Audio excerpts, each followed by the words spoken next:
नमस्कार, आदाब। Crime petrol dial 100 में आप सबका स्वागत है।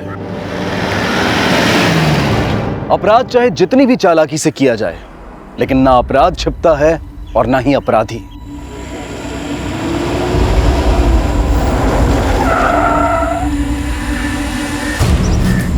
जैसी करनी वैसी भरनी का सबक उन्हें भी मिलता है जो किसी और के किए को छुपाने का अपराध करते हैं। 26 मार्च 2016 को कानपुर के शास्त्री नगर थाने की पुलिस को एक अधजला शव मिला।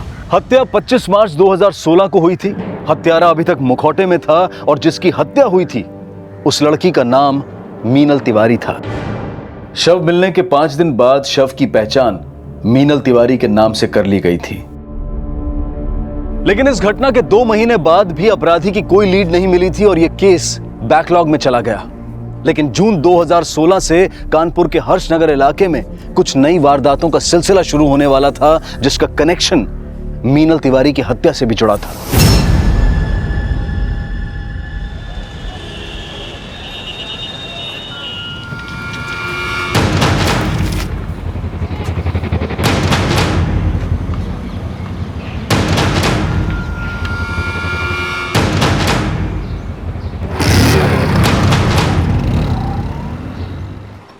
पाँच किलो काजू कतली और कैसी लग रही है जलेबी? 5 किलो रसगुल्ला और 2 किलो रसभरी डाल रहे हैं। 2 किलो रस भरी। संकल्प 5 kilo kaju katli, 5 kilo rasgulla, 2 kilo रस भरी। पैक कर। कार्ड स्वाइप करते हो ना? जी। अरे यार चले।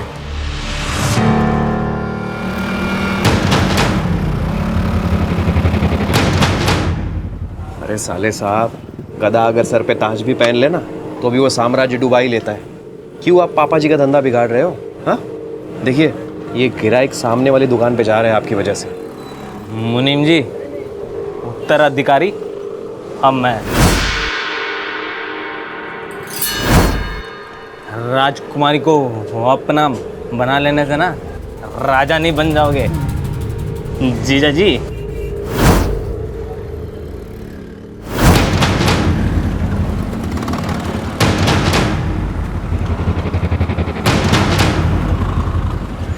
निकाल!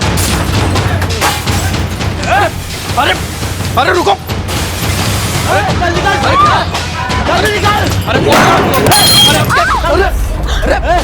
आज के बाद अगर इस दुकान में कोई भी कुछ खाया पिया ना तो सबके टांगे तोड़ दूंगा, समझा?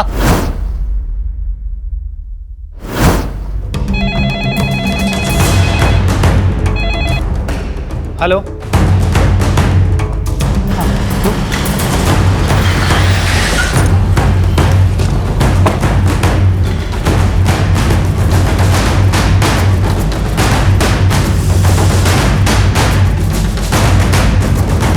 नहीं सर, हम कंप्लेन करना नहीं चाहते और ना केस करना चाहते हैं। आप घबराइए मत, वो लोग जो कोई भी थे हम उनके खिलाफ एक्शन लेंगे। नहीं, हम बात यही ख़त्म करना चाहते हैं और इस मामले में जिनका नुकसान हुआ है उनकी हम भरपाई कर देंगे ना। सर ये मामला यही रफा दफा कर दीजिए। सर वो कंप्लेन करें ना करें, लेकिन हमें करनी है। सर उन गुंडों को पकड़िए। देखिए बेवजह मेरी बीवी का सर फोड़ दिया। कौन थे वो लोग? आप पहचानते हैं उन्हें? नहीं सर, हम यहाँ किसी को नहीं जानते। हम तो यहाँ मिठाई लेने आए थे और 2 गुंडे आए वहाँ पे और धमकी देने लगे। कहने लगे कि इसके बाद इस दुकान पर कोई भी आया तो हम उसे मार देंगे, टांगे तोड़ देंगे। आप फिलहाल इन्हें हॉस्पिटल लेके जाइए, हम देखते हैं।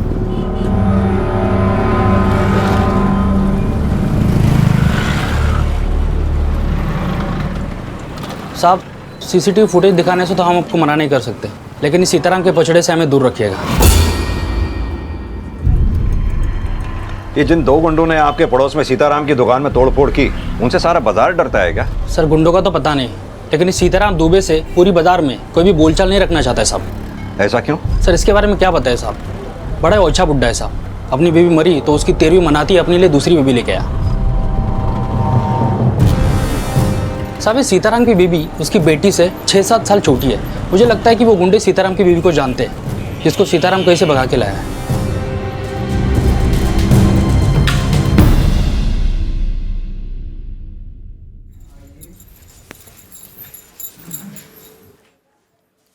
लाइए हम कर देते हैं।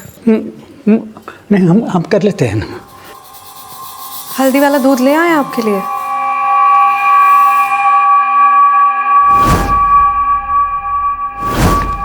सर, वो हमलावर जिस बाइक पर आए थे उस बाइक का नंबर मैंने आरटीओ भेज दिया है। सर, उन हमलावरों को मार्केट में पहले कभी किसी ने नहीं देखा।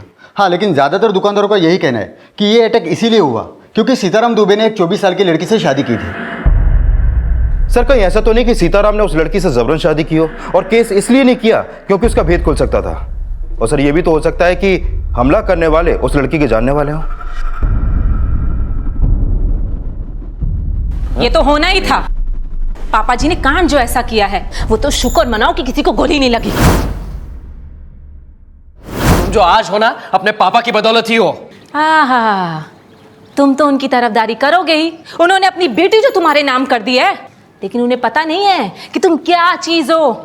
उनका हिसाब किताब करते करते ना हमारी जिंदगी खराब कर दी है तुमने। तुम्हारे भाई का टेटवा निकालकर तुम्हारे गले में फिट कर दूंगा।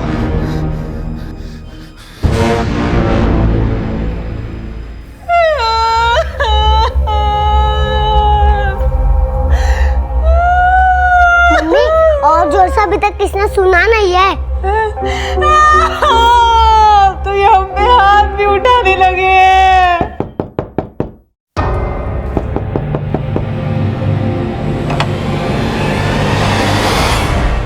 हमें सीताराम और उनकी पत्नी श्रद्धा से बात करनी है।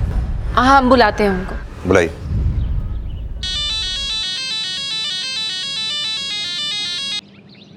हाँ आदर्श। सर, हमने उन दोनों आदमियों को पकड़ लिया जिन्होंने सीताराम की दुकान पर हमला किया था। उनका बोलना है कि सीताराम की दुकान पर तोड़फोड़ करने का उनको पैसा मिला था। किसने दिया था पैसा उन्हें?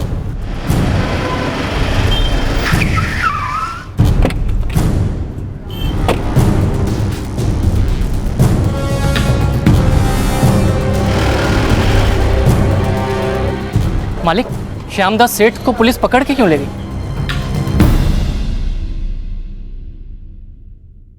देखो, हमारी इतनी अवभगत मत करना, हमें ये अच्छा नहीं लगता है। देखिए, हम आपके ऋणी हैं। आपकी सेवा करना हमारा फर्ज है। पापा जी, पुलिस आई है। हमें पता चला है आपकी दुकान पे जो हमला हुआ, आपके पड़ोस की दुकान वाले श्यामदास ने वो हमला करवाया था। अरे वो कमीना शुरू से ही हमसे जलता है, उसकी दुकान चलती नहीं है ना। लेकिन हमने तो ये भी सुना है कि हमको पता है कि अब आप क्या पड़ताल करने वाले हैं। अब इस उम्र में हमने शादी की है तो कोई गुनाह की है? हमने ऐसा कब कहा? लेकिन क्या ये शादी आप दोनों की रजामंदी से हुई थी? हाँ, दरअसल हमारी स्वर्गवासी पत्नी की आखिरी इच्छा थी कि हम उसके मरने के बाद में दूसरा घर बसा ले, और इसीलिए तो हमने मैचमेकर.com पे अपना शादी का रजिस्ट्रेशन करवाया, और श्रद्धा ने तो खुद हमें पसंद किया है। क्या ये सच है? जी सर। श्रद्धा ने पुलिस से यही कहा था कि ये शादी उसकी मर्जी से हुई थी, लेकिन 24 वर्षीय श्रद्धा का 63 वर्षीय सीताराम के साथ शादी करना एक ऐसा रहस्य था जो बहुत जल्द एक ऐसे केस को जन्म देने वाला था जिसका कनेक्शन 2 महीने पहले हुई मीनल तिवारी की हत्या से भी जुड़ा था। सर, सीताराम जी आए हैं। वो कह रहे हैं उनकी पत्नी श्रद्धा कहीं मिल नहीं रही है।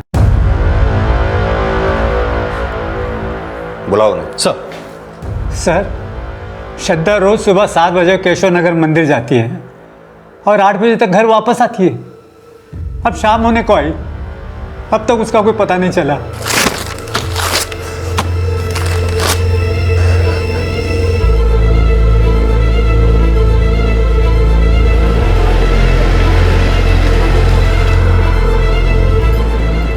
तुम लोग आसपास पूछताछ करो। ये लड़की यहाँ पर आए थे? हाँ साहब, ये लड़की रोज यहाँ आती है, लेकिन आज नहीं आई। इसके पति सीताराम जी भी इसके बारे में पूछ के गए।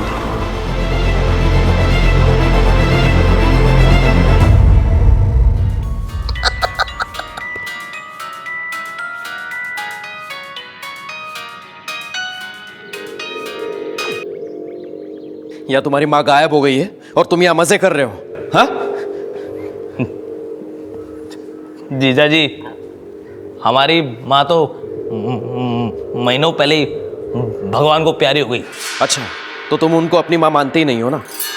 उल्टा पापा जी से जलते हो कि तुम्हारा ब्याह करने के बजाय उन्होंने अपना ब्याह कर लिया है। कि ऐसा तो नहीं कि तुमने इस सासू माँ को गायब कर दिया है?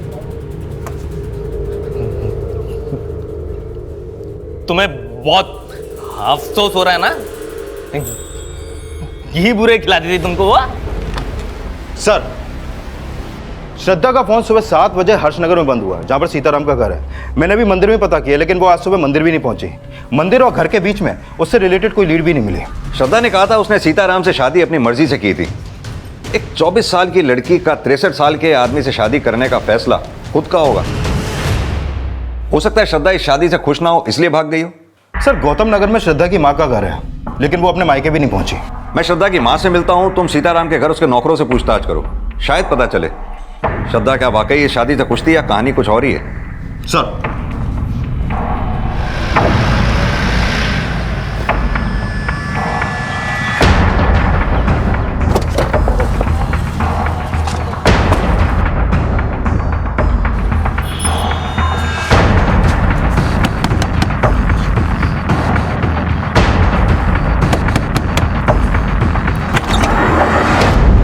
जी साहब। आप श्रद्धा की माँ हैं? जी हाँ साहब। श्रद्धा का कुछ पता चला क्या? अभी तो कुछ पता नहीं चला, लेकिन हमने सुना है श्रद्धा ने ये शादी अपनी मर्जी से की थी। क्या ये सच है? जी साहब। कहीं ऐसा तो नहीं आपने या श्रद्धा ने ये शादी सीताराम की दौलत देख के? नहीं साहब, बल्कि श्रद्धा की शादी उसकी मर्जी और उसकी खुशी से हुई थी। क्या कोई आपका ऐसा रिश्तेदार है जहाँ श्रद्धा जा सकती हो? ऐसा तो कोई रिश्तेदार नहीं है साहब। हाँ, बस उसका एक छोटा भाई है, संकल्प। कहाँ है वो? वो सीताराम जी के यहाँ ही नौकरी करता है। मालिक, श्रद्धा दीदी का कुछ पता चला क्या? हमसे क्या पूछता? मुनीम जी से पूछ, वही रखते हैं खबर उसकी। तो श्रद्धा ने शादी के बाद अपने भाई को सीताराम के यहाँ नौकरी दिलवा दी? जी नहीं साहब, वो शादी के पहले भी वही नौकरी करता था।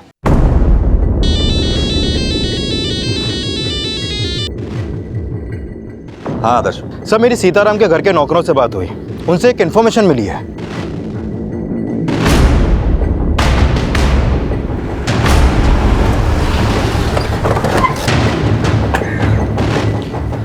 सर, सीताराम के पुलिस स्टेशन आने से पहले ही उनकी बेटी ने उनसे बोला था कि श्रद्धा किडनैप हुई थी। हाँ साहब, लेकिन सेठ जी ने उनकी बात नहीं मानी थी। सर, रितु ने झूठ बोला था हमको। लेकिन रितु ने कहा उसने श्रद्धा को किडनैप होते हुए देखा था। ये सच है ना? सर वो पापा जी, सर जाने दीजिए। क्या जाने दीजिए? जो भी बात है साफ साफ बोलिए। सर आप चुप रहिए। आपने श्रद्धा को किडनैप होते हुए देखा था? हाँ सर, लेकिन पापा जी ने हमारी एक बात नहीं सुनी। वो तो हमें झूठा समझते हैं, इनको तो हमारी किसी बात पे यकीन नहीं होता। कहाँ किडनैप हुई थी श्रद्धा? सर वो केशव नगर में एक सफेद रंग की गाड़ी थी और कुछ लोग उसे उठाकर लेके जा रहे थे।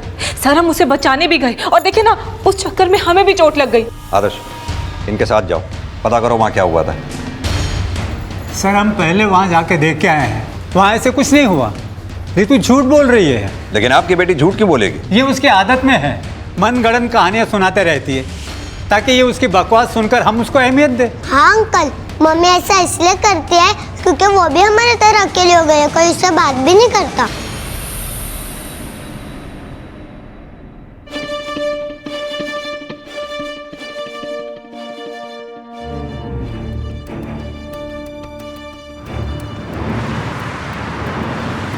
सर एक मिनट।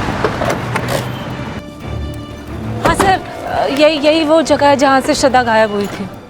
मेहता, आस पास पूछताछ करो। सर, जब किडनैपिंग हुई क्या टाइम हो रहा होगा? सर वही करीब 7, सवा 7 बजे। श्रद्धा मंदिर जा रही थी और हम सुबह सुबह की वॉक करके घर लौट रहे थे। सर हम घर जाएं, हमारा छोटा बच्चा है ना, उसे भूख लगी होगी। ठीक है, आप जाइए। रितु के बयान के आधार पर पुलिस ने उस एरिया में पूछताछ की, लेकिन वहां न श्रद्धा की किडनैपिंग का कोई विटनेस मिला और ना ही उस एरिया की सीसीटीवी फुटेज से कोई क्लू। सर, सीताराम की बेटी ने जो जगह हमें दिखाई वहां पर पूछताछ भी की और वहां के सीसीटीवी फुटेज भी चेक किए, लेकिन ऐसा कुछ सामने नहीं आया जिससे पता चले कि वहां पर कोई किडनैपिंग भी हुई थी।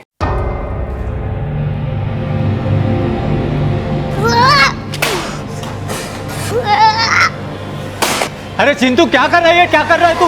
नहीं बेटी ये अरे ये कैसा सुनो चिंटू, क्या है? शांत हो जाओ।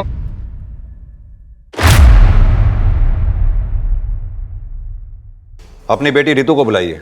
मम्मी घर पर नहीं है। कहाँ गई है बेटा आपकी मम्मी? हमें मालूम नहीं, लेकिन मम्मी बहुत रो रही थी।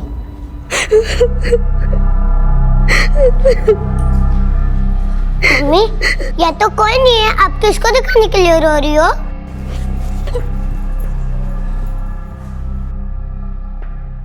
मम्मी कहती है यह सब सेल्फिश है, सब खुद को ही प्यार करते हैं, इसलिए मैंने सबकी प्यारी चीज तोड़ दी।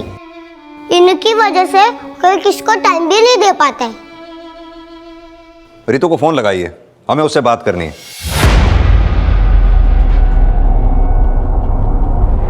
आप जिस नंबर को डायल कर रहे हैं वो इस समय स्विच्ड ऑफ है। सर रितु का फोन स्विच ऑफ आ रहा है। सीताराम जी, कहीं ऐसा तो नहीं रितु ने श्रद्धा को गायब किया और आपसे झूठ बोला हो? अब जब उसका झूठ पकड़ा गया तो वो खुद गायब हो गई। क्या सर आप कुछ भी बोल रहे हैं? हम कुछ भी नहीं बोल रहे, श्रद्धा के गायब होने की वजह जानने की कोशिश कर रहे हैं। कहीं ऐसा तो नहीं इस घर में श्रद्धा से किसी को कोई प्रॉब्लम रही हो, या श्रद्धा को आप लोगों से? श्रद्धा खुद गायब हुई है या आप लोगों में से किसी ने उसे गायब कर दिया है?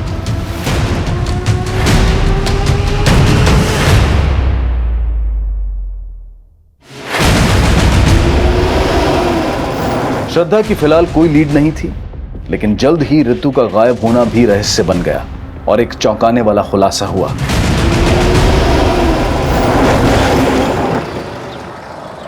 सर, रितु का फोन यहीं पर बंद हुआ था और इसकी लाश भी हमें यहीं पर मिली है।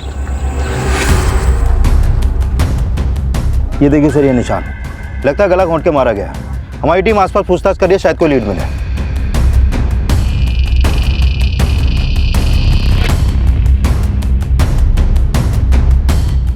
फॉरेंसिक टीम कब तक आ रही है? बस आने वाली है सर। सर, इन्होंने रितु के साथ यहाँ किसी औरत को देखा था। पहले तो इस औरत को हमने यहाँ अकेला देखा था।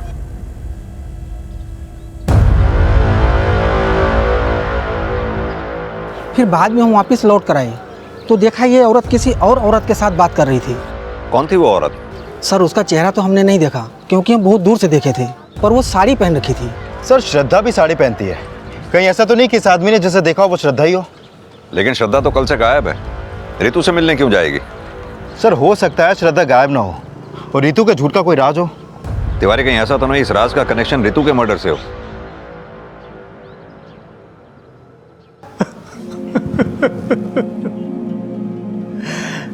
रितु का मर्डर हो गया।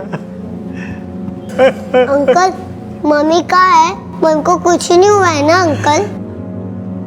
बेटा तुम्हारी मम्मी हम सब लोगों को छोड़कर भगवान के पास चली गई है। मुझे मालूम है, आप सबने मम्मी को भगवान के पास भेजा है। आप मम्मी से प्यार नहीं करते थे। चिंटू, आप लोग चिंटू के बात का गलत मतलब मत निकालना। वो अपने मम्मी से बहुत प्यार करता है। लेकिन क्या आप लोग रितु से प्यार करते थे? रितु का आपकी बीवी श्रद्धा के साथ कैसा रिश्ता था? सर हम सब लोगों का रिश्ता अच्छा ही है।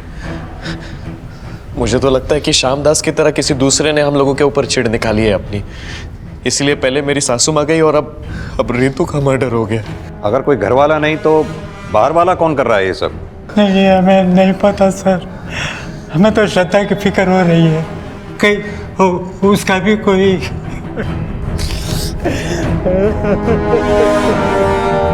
सर, ये बाहर वाले नहीं, किसी घर वाले का ही काम लगता है। मैंने सीताराम के घर के आस पड़ोस में भी पूछताछ की। प्रॉब्लम उस फैमिली में है, वहाँ किसी से नहीं बनती। लेकिन घर वाला ऐसा कौन होगा जिसका श्रद्धा को गायब करके रितु के मर्डर से कोई फायदा हो? सर, श्रद्धा क्यों गायब हुई इसका अभी तक हमारे पास कोई लीड नहीं है, लेकिन रितु के मर्डर में श्रद्धा के कनेक्शन की एक थ्योरी बनती है। कैसी थ्योरी? सर, पता चला है कि श्रद्धा के भाई संकल्प को रितु के पति विशाल ने सीताराम की दुकान पर काम पे लगवाया था और काम पे लगने के 6 महीने बाद ही श्रद्धा की शादी सीताराम से हो गई थी। यानी कि तुम ये कहना चाहते हो कि श्रद्धा की शादी सीताराम से होना विशाल की कोई साजिश है? नॉट श्योर, लेकिन हो सकता है सर। और ये भी हो सकता है कि इस राज का पता सीताराम की बेटी रितु को भी चल गया हो। तो तुम्हारे कहने का मतलब है कि रितु के साथ जो औरत देखी गई थी वो श्रद्धा थी और श्रद्धा ने रितु का मर्डर विशाल के इशारे पे किया होगा। श्रद्धा को अब रितु के मर्डर का सस्पेक्ट मानकर भी ढूंढा जा रहा था। श्रद्धा के भाई संकल्प से भी पूछताछ की जा रही थी, और सीताराम श्रद्धा की शादी और रितु की हत्या में विशाल श्रद्धा की मिली भगत को भी खंगाला जा रहा था।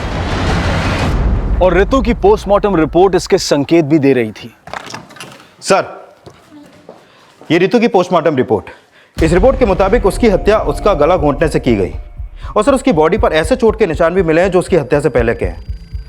सर, हो सकता है रितु घरेलू हिंसा का शिकार हुई हो। मुझे मालूम है, आप सबने मम्मी को भगवान के पास भेजा है। आप मम्मी से प्यार नहीं करते थे। रितु के बेटे ने जिस तरह से रिएक्ट किया था, उसे देखकर तो ये लगता है कि रितु के अपने हस्बैंड के साथ रिलेशन ठीक नहीं थे। आई एम श्योर सर, ऐसा ही है। मैंने सीताराम के घर के नौकरों से पूछताछ की तो पता चला कि रितु श्रद्धा से चिढ़ती थी और इसका कारण विशाल और श्रद्धा का अफेयर हो सकता है सर। तो हो सकता है रितु के साथ जिस औरत को देखा गया था वो श्रद्धा ही हो। एक काम करते हैं, रितु के हस्बैंड विशाल और उसके बेटे चिंटू से रितु के बारे में बात करते हैं, शायद कुछ पता चले। सर,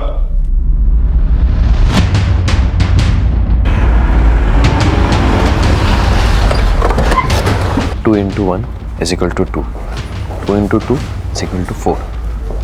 हमें आप दोनों से कुछ बात करनी है। जी सर। चिंटू बेटा, डरो नहीं, जो भी जानते हो खुल के बताओ। क्या आपके पापा आपकी मम्मी को मारा करते थे?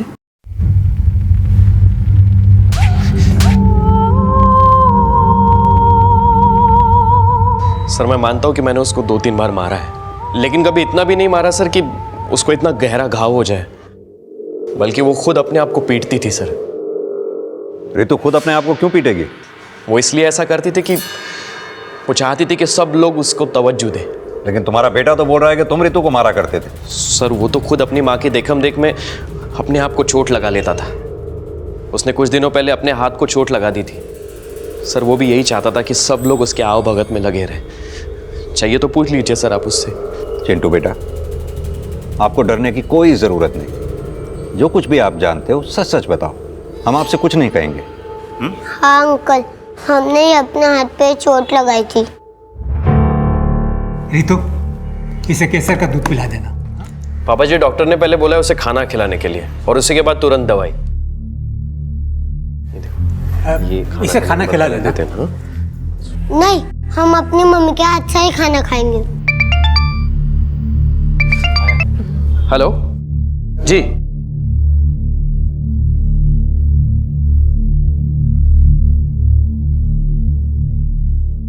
ये चोट तुमने अपने आप लगाई है ना? देखते ही पहचान गए थे। आखिरकार खून तो अपनी माँ का ही हो। हाँ? और हाँ, अगली बार अपनी आप भगत करानी हो ना तो अपनी मामा का सर फोड़ के आना, तो गोदी में बैठा के खिलाएंगे, समझे? चलो अब मुंह खोलो, लो तू सब भी मम्मी के हाथ से ही खाएंगे।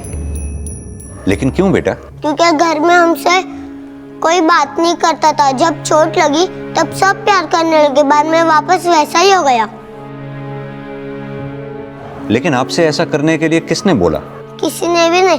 जब हमने देखा कि मम्मी खुद को बेल्ट से मारी थी और नाना जी और पापा को कहा कि पापा जी, ये अमित ने हमें बेल्ट से मारा। उसने कहा कि हम चिंटू और विशाल जी को लेके यहाँ से चले जाए, और अगर हम इस घर से नहीं गए ना तो वो हमें जान से मार देगा।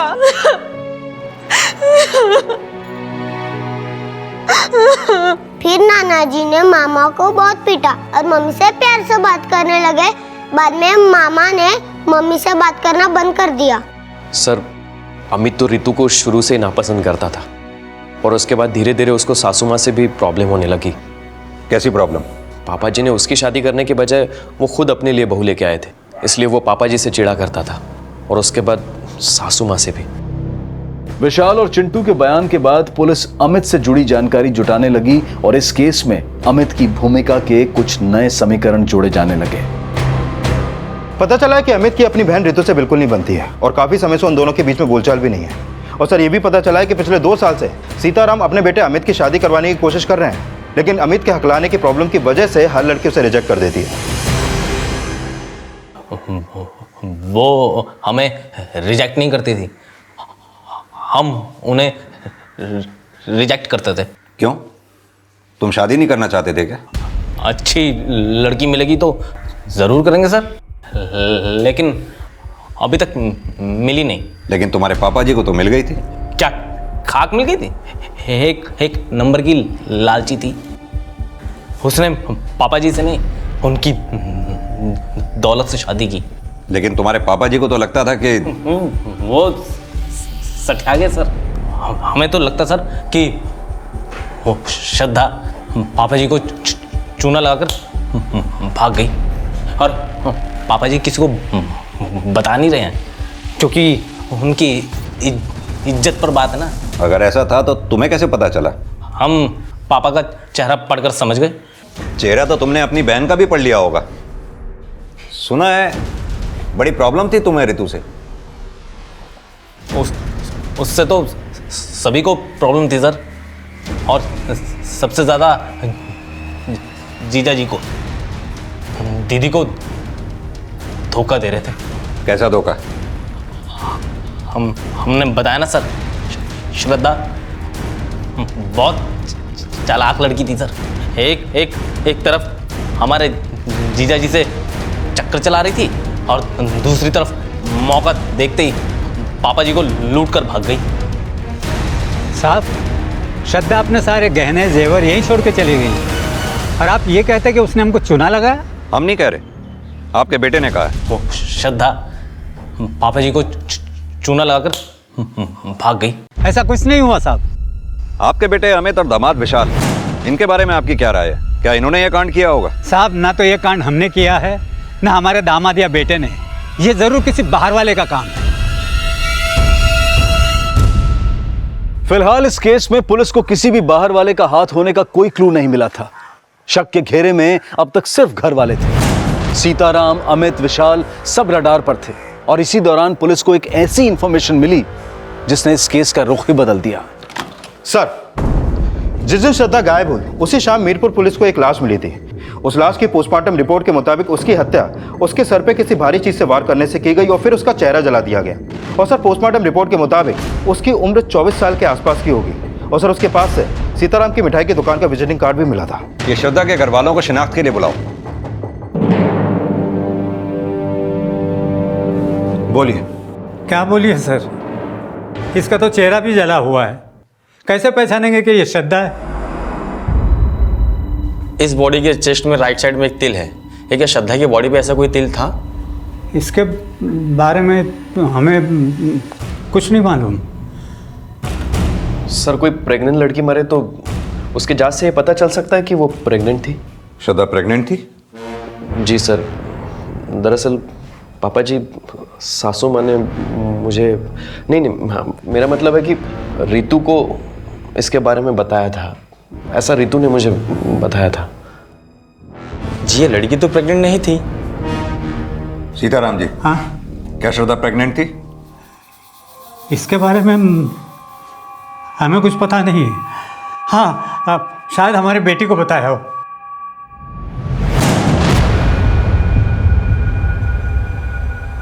सर, हो सकता है रितु ने विशाल से झूठ बोला हो, क्योंकि झूठ बोलना रितु की फितरत में था। ऐसा भी तो हो सकता है रितु ने ये बात विशाल को बताई ना हो, विशाल खुद इस बात को जानता हो कि श्रद्धा प्रेग्नेंट थी। तुमने नोटिस नहीं किया विशाल ने अपनी बात को कितनी स्मार्टली घुमा दिया था कि उसे श्रद्धा की प्रेगनेंसी की बात रितु ने बताई थी। सर मैंने श्रद्धा की माँ से भी बॉडी की शिनाख्त करवाई, लेकिन उसने भी मानने से मना किया कि वो बॉडी श्रद्धा की है। और सर, उसने ये भी कहा कि श्रद्धा की चेस्ट पे कोई तिल नहीं था। क्या श्रद्धा की माँ ये बात जानती थी कि श्रद्धा प्रेग्नेंट थी? नहीं सर।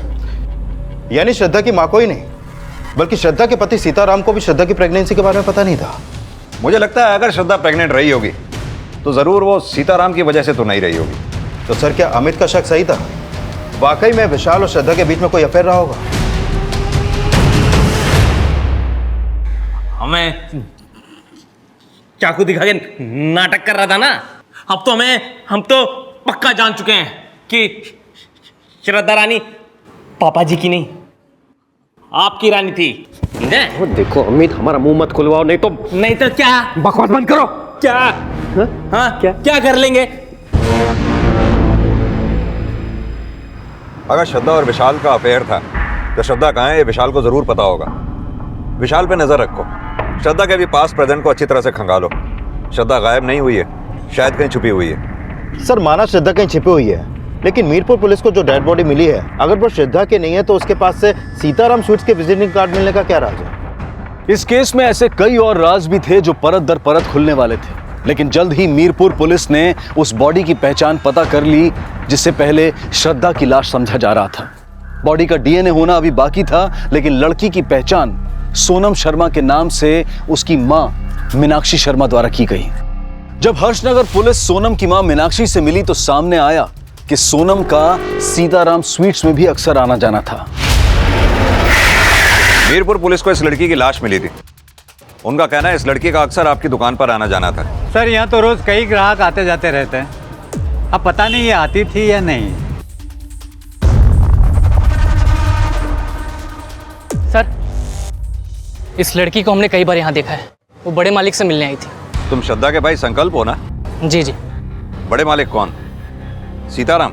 जी सर। उनसे क्यों मिलने आती थी? अब ये तो हमको नहीं पता सर। अच्छा, हमें पता चला है सीताराम के दामाद विशाल ने तुम्हें यहाँ नौकरी पे रखवाया था। क्या विशाल श्रद्धा को पहले से जानता था? नहीं सर, वो हमको जानते थे और हमको ये बात समझ में नहीं आई कि श्रद्धा दीदी ने बड़े मालिक से शादी क्यों की। हम तो शादी के खिलाफ थे और माँ दीदी के सामने हमारी एक भी नहीं चली। ठीक है, जाओ। हेलो सर, श्रद्धा के बारे में गौतम नगर पुलिस स्टेशन से एक इन्फॉर्मेशन मिली है। गौतम नगर? ये तो वही जगह है जहाँ श्रद्धा अपनी माँ के साथ रहा करती थी। Yes sir. सर, श्रद्धा की माँ ने 2 महीने पहले उसकी मिसिंग कंप्लेंट करवाई थी, लेकिन उसके अगले ही दिन उसने वो वापस ली। पता करो श्रद्धा की माँ ने वो कंप्लेंट वापस क्यों ली थी और श्रद्धा उस दौरान थी कहाँ पर? Yes sir. और सोनम और सीताराम के कनेक्शन का भी पता करो। हो सकता है रितु और सोनम के मर्डर और श्रद्धा के गायब होने का आपस में कोई कनेक्शन हो। सर, इन कनेक्शंस का कनेक्शन जल्द ही मीनल तिवारी से भी जुड़ने वाला था, जिसकी हत्या 2 महीने पहले हुई थी। और पुलिस को यह भी पता चल गया था कि 2 महीने पहले श्रद्धा की मां द्वारा श्रद्धा की मिसिंग कंप्लेंट फाइल करने की वजह क्या थी।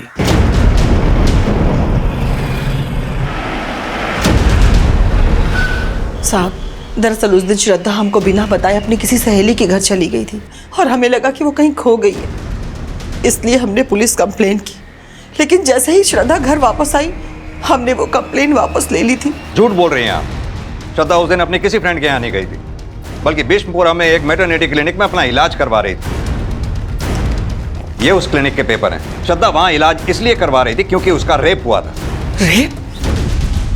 नहीं सर, हमें नहीं पता कि श्रद्धा का रेप हुआ था। कहीं ऐसा तो नहीं कि आपने श्रद्धा का रेप किया और उसकी माँ को पैसे देकर उसका मुंह भी बंद कर दिया और श्रद्धा से शादी भी कर ली? नहीं साहब, हम इतने भी गए गुजरे नहीं है, बल्कि हमें ये सुन के धक्का लग रहा है कि हमारी बेटी के साथ इतना बुरा हुआ और उसने हमें कुछ भी नहीं बताया। माना कि आपसे श्रद्धा ने ये बात छिपाई, आपको क्या लगता है ये काम सीताराम का होगा? सर, श्रद्धा का हम रेप करते तो वो हमसे क्यों शादी करती? हमें तो लगता है कि हमसे ये बात छिपाई गई है कि श्रद्धा का रेप हुआ था। तो हो सकता है सीताराम जी कि अब ये बात आपको पता चल गई और आपने श्रद्धा को गायब कर दिया या फिर करवा दिया। नहीं, हमने ऐसा कुछ नहीं किया है। श्रद्धा की मेडिकल रिपोर्ट के मुताबिक श्रद्धा के साथ रेप हुआ था। ये श्रद्धा और सीताराम कुछ भी बोले, लेकिन श्रद्धा और सीताराम की शादी की वजह इस रेप से ही जुड़ी है। मतलब सीताराम ने हमसे झूठ बोला था कि उन्होंने मैचमेकर.com पे अपनी शादी के लिए रजिस्ट्रेशन किया और उसी साइट के थ्रू श्रद्धा ने उन्हें पसंद किया था। ये श्रद्धा और सीताराम के मैचमेकर.com के अकाउंट्स को चेक करवाओ। सच क्या है खुद ब खुद सामने आ जाएगा।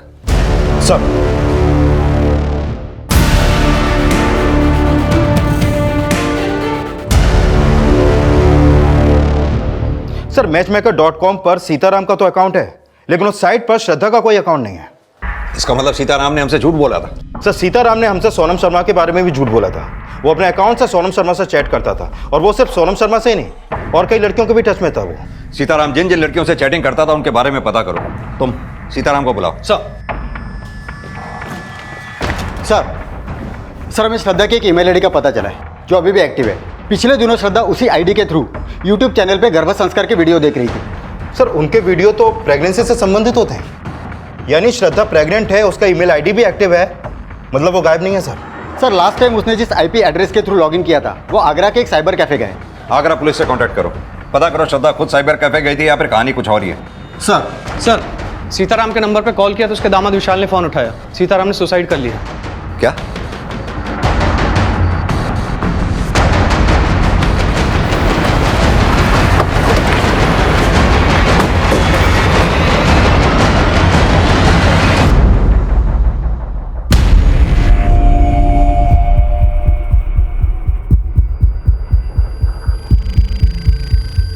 मैं सीताराम दुबे स्वीकार करता हूँ, मेरी वजह से श्रद्धा की ज़िंदगी बर्बाद हुई और मैं कई और लड़कियों का दोषी हूँ। मैं अपना गुनाह कबूल करता हूँ, इसलिए आत्महत्या कर रहा हूँ। सीताराम दुबे। क्या सीताराम ने वाकई आत्महत्या की थी? फिलहाल इसकी जांच चल रही थी, लेकिन सुसाइड नोट में श्रद्धा के अलावा जिन लड़कियों का नाम आया था वो कौन कौन थी? सर, सीताराम के मैट्रिमोनी अकाउंट से उनकी जिन जिन लड़कियों से चैटिंग होती थी उसमें सोनम के अलावा एक मीनल तिवारी नाम की भी लड़की थी, और 2.5 महीने पहले मीनल की भी हत्या उसी तरीके से हुई जिस तरीके से सोनम की हुई थी। मीनल और सोनम की तो हत्या हुई, लेकिन श्रद्धा के गायब होने का क्या राज हो सकता है? सर, आगरा के जिस साइबर कैफे में श्रद्धा के आईडी पर लॉगिन किया गया वहां पर कोई भी सीसीटीवी नहीं लगा, और ये पता चला है कि जब सोनम की हत्या हुई उस समय सीताराम के फ़ोन की लोकेशन सोनम की फ़ोन की लोकेशन से अलग थी।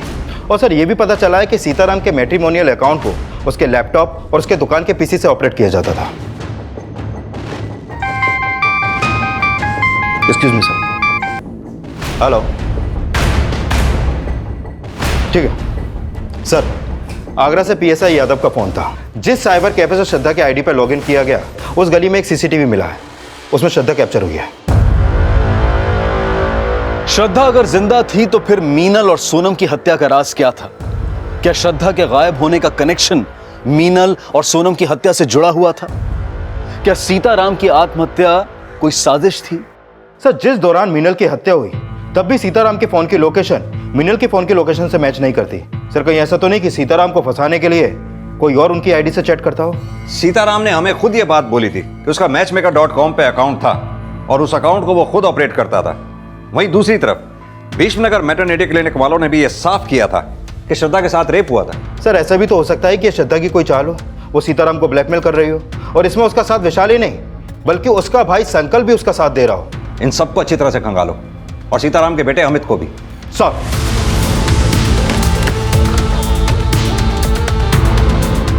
पुलिस हर सस्पेक्ट को खंगाल रही थी और जल्द ही श्रद्धा को आगरा के एक आश्रम से अरेस्ट कर लिया गया।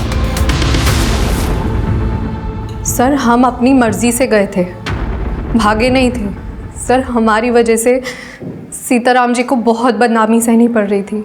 2 महीने पहले तुम्हारे साथ दुष्कर्म हुआ, हाँ या ना? हाँ सर, लेकिन कौन था वो दोषी? सर, हमें नहीं पता। सर, हमें तो किसी ने बेहोश किया और फिर हमारे साथ। किसी ने तुम्हें बेहोश किया या तुमने सीताराम को बेहोश करके उन्हें ब्लैकमेल किया, उनसे शादी कर ली, और जब ये राज रितु को पता चला तो रितु को भी मार डाला? क्या रितु दीदी का मर्डर हो गया? रितु ही नहीं, सीताराम जी की भी मौत हो गई है। सीताराम जी? नाटक करने की कोई जरूरत नहीं है अब। नहीं सर, हम नाटक नहीं कर रहे हैं। सर, हमें नहीं पता हमारे जाने के बाद यहाँ क्या क्या हो गया। श्रद्धा अपने बयान पर कायम रही कि ना तो वो ये जानती है कि उसका रेप किसने किया था, और ना ही रितु के मर्डर और सीताराम की मौत के बारे में उसे कुछ पता था। लेकिन ये साफ था कि वो प्रेग्नेंट थी, और उसकी इस हालत को देखते हुए फिलहाल पुलिस ने उसे रिहा कर दिया। लेकिन पुलिस को जल्द ही इस केस में एक स्ट्रॉन्ग लीड मिली। सर, सीताराम की आईडी से जिन लड़कियों से चैटिंग की जाती थी उनमें से एक लड़की से मेरी बात हुई। ये उसकी फोटो, इसका नाम आकांक्षा है। इससे सीताराम मिला था? हाँ सर, वो इससे अमित के किए की माफी मांग रहा था, क्योंकि सीताराम का अकाउंट अमित ऑपरेट करता था, और जहां पर मीनल और सोनम का मर्डर हुआ वहां भी अमित का फोन एक्टिव था।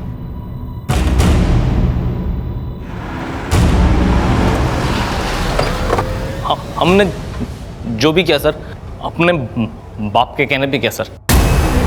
उन्हें लड़कियों का शौक था सर, लेकिन हमने किसी को मारा नहीं सर, उसी ने मारा। इसीलिए तो उसने सुसाइड की सर। उन्होंने सुसाइड इसलिए की क्योंकि वो तुम्हें बचाना चाहते थे। तुम्हारा किया अपने सर पर लेकर मर गए और तुम अभी भी उन्हें कोस रहे हो। झूठ बोल रहे सर, झूठ बोल रही है। नहीं सर, हमारे सच का सबूत हमारे पेट में पल रहा है। इसी ने हमारे साथ रेप किया था।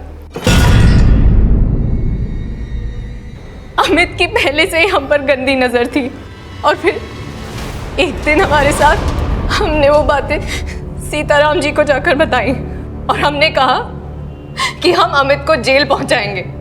लेकिन फिर वो हमारे सामने गिड़गिड़ाने लगे। सीताराम जी ने हमसे कहा कि वो हमसे शादी कर लेंगे, और जब हमने अपनी माँ को ये बात बताई तो उन्होंने भी इस रिश्ते के लिए हाँ कह दी। झूठ बोल रहे। लेके चलो उसे। सर जी झूठ बोल रहे सर। चल।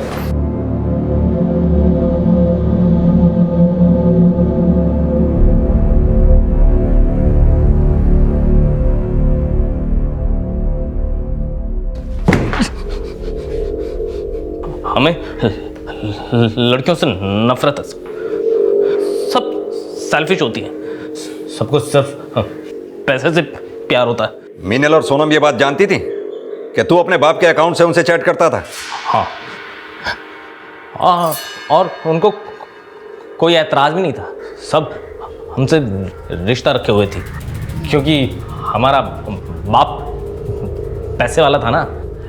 लेकिन हमने किसी को चेप नहीं होने दिया, लेकिन जब मीनल चेप हुई तो उसको मार दिया।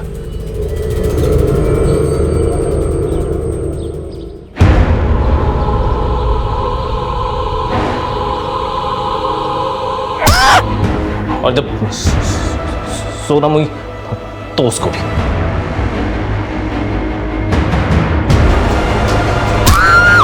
हमारा बस चलता तो हम श्रद्धा को भी मार देते। लेकिन अपनी बहन रितु को क्यों मारा? हमने रितु को नहीं मारा। अमित ने रितु का मर्डर नहीं किया था, और सीताराम की पोस्टमार्टम रिपोर्ट और सुसाइड नोट पर मिली हैंडराइटिंग के सीताराम की हैंडराइटिंग से मैच होने की वजह से यह माना जा रहा था कि सीताराम ने आत्महत्या ही की होगी। लेकिन रितु की हत्या किसने की थी? सर, श्रद्धा की मां लक्ष्मी की एक इंफॉर्मेशन मिली है। जिस दिन रितु का मर्डर हुआ उसकी फोन की लोकेशन उसी एरिया की थी जहां पर हमें रितु की लाश मिली। तो हो सकता है रितु के साथ जो औरत देखी गई थी वो श्रद्धा की मां ही हो।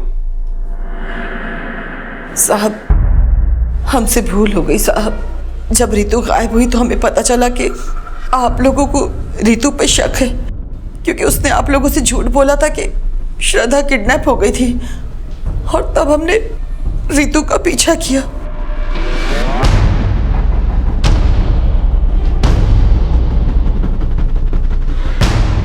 आप यहाँ पे क्या कर रहे हैं? मेरी श्रद्धा कहाँ है? हमें नहीं पता कि श्रद्धा कहाँ है। आप हमसे क्यों पूछ रही हैं? देखो, मैं फिर से तुमसे पूछ रही हूँ और अच्छे से पूछ रही हूँ कि श्रद्धा कहाँ है, तुम बता दो मुझे। हम नहीं जानते कि श्रद्धा कहाँ है। साहब, तब हमें अपनी बेटी की फिक्र थी, इसलिए। तुम्हें अपनी बेटी की फिक्र थी कब? उसका रेप हो गया, उसे इंसाफ दिलाने के बजाय उल्टा उसी घर में ब्याह दिया जिस घर में उसका रेपिस्ट रहता था।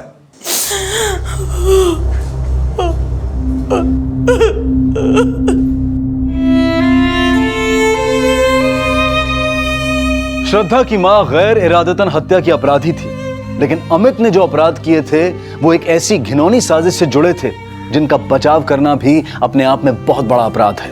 और सीताराम की आत्महत्या उसी कायरता का परिणाम थी जो वो लगातार अमित के अपराध छिपाकर करता आ रहा था। हम उम्मीद करते हैं कि चिंटू का भविष्य उन अपराधों से बेअसर रहे जिसका भागीदार कहीं ना कहीं उसका पूरा परिवार था। कलयुग में इंसान नीचे गिरने के सारे रिकॉर्ड तोड़ता जा रहा है, और उसके लिए उसे किसी बड़े मकसद या इच्छा पूर्ति की जरूरत नहीं है, और इसी वजह से जुर्म आज के इंसान पर बहुत आसानी से हावी होता जा रहा है। लगभग 6 महीने पहले मेरी पोस्टिंग बिहार के माझी गांव में थी।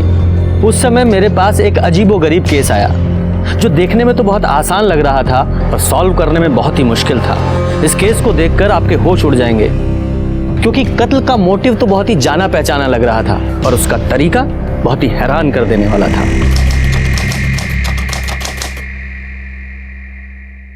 आनंद, हम तुमको कह रहे हैं, हम दोनों भागकर शादी कर लेते हैं। रमा, हम तुमसे प्यार करते हैं, कोई मजाक बात थोड़ी है। तुम्हारे बाबूजी को समझना पड़ेगा ये। मेरे घर वाले सच में कभी नहीं मानेंगे। हम समझाएंगे तुम्हारे पापा को, देखना वो मान जाएंगे। तुम बिल्कुल टेंशन मत लो। अंकल मेरी बात सुनिए, देखिए प्लीज मत मारो आनंद को। हमारी बात रमा, चल प्लीज पापा, पापा प्लीज, पापा मैं और आनंद बहुत प्यार करते हैं। तो आप प्यार का भूत तो हम उतारेंगे, तू घर चल पहले। छोड़िए पापा हमें। चल चल, पूरा खुमारी उतार देगा तुम्हारा। तू मिश्रा हमारे जूते का औकात नहीं है, उसके बेटे ने ब्याह करेगी, अपना मर्जी चलेगी, अरे जान मार देंगे तुम्हारी। अरे क्या कर रहे हैं आप? अरे ये जो की तो की, आप भी कोनो अच्छा नहीं कर रहे हैं, आप भी तो गलती कर रहे हैं ना। अरे जवान बिटिया को बड़े बाजार में बेइज्जत करते हुए खींचते हुए घर से ला रहे हैं। अरे गलती हो गई कि घसीट कर लेकर आए, मार कर लाना चाहिए था, अक्ल ठिकाने आती है। काबे हमारा लौंडा होके पिट के आए, शर्म नहीं आया तुमको? हैं? इसको दावा बोल रही हो तुम? जंग जीत के नहीं आया तुम्हारा लाल, पिट के आया लौंडिया चकल्लस में, वो भी उसके बाप से। साला खुद का इज्जत तो है नहीं, हमारी इज्जत पे मुंह दिए। अबे मेमना बने का बेटा, तुमसे बतिया रहे हैं, कहा नहीं ये खींच के दो झापड़ू सिला को। बाबूजी हम उनको कैसे मारते? हम रमा से इतना प्यार करते हैं तो उनके पापा पे कैसे हाथ उठाते हैं? कैसे प्यार का भूत हम उतार के रहेंगे। चल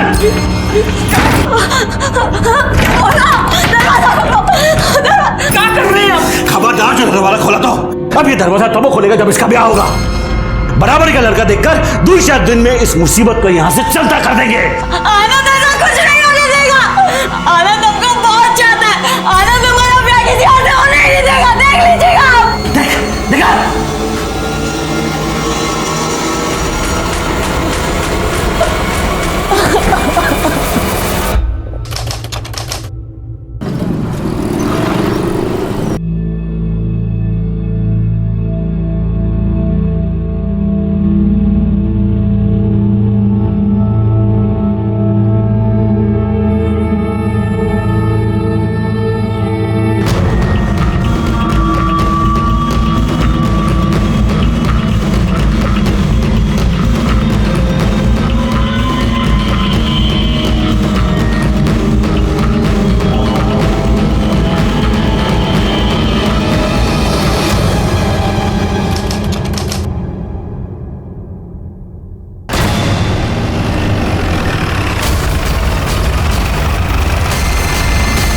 आप लोग हटिए, पीछे ही आप लोग।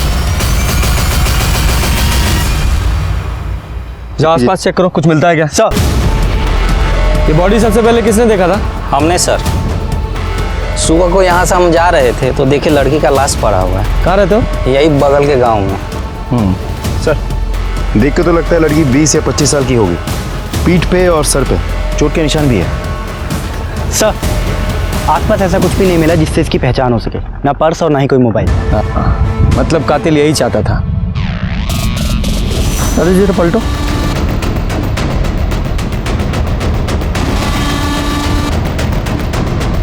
पीठ पे 3 घाव है और सर पे भी चोट का निशान है और आसपास खून की एक बूंद भी नहीं है। इसका मतलब ये हुआ कि इसे कहीं और मारा गया है, बॉडी को ठिकाने लगाने के लिए यहाँ फेंक दिया गया है। संगीता जरा चेक करो, इसके कुर्ते पे कोई टेलर का टैग है क्या? हाँ सर है। यादव जी इस टेलर का पता लगाओ और आसपास के सभी पुलिस स्टेशन में इस लड़की की डिटेल्स भेजो कि 24-25 साल की किसी लड़की की मिसिंग कंप्लेंट दर्ज हुई है क्या।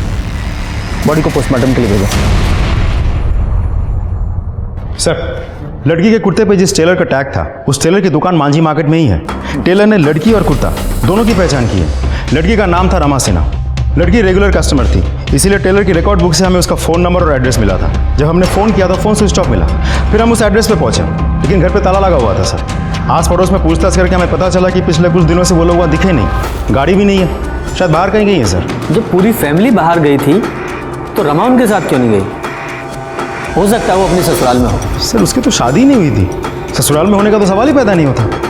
नहीं यादव जी ये देखिए, रमा की मांग में सिंदूर।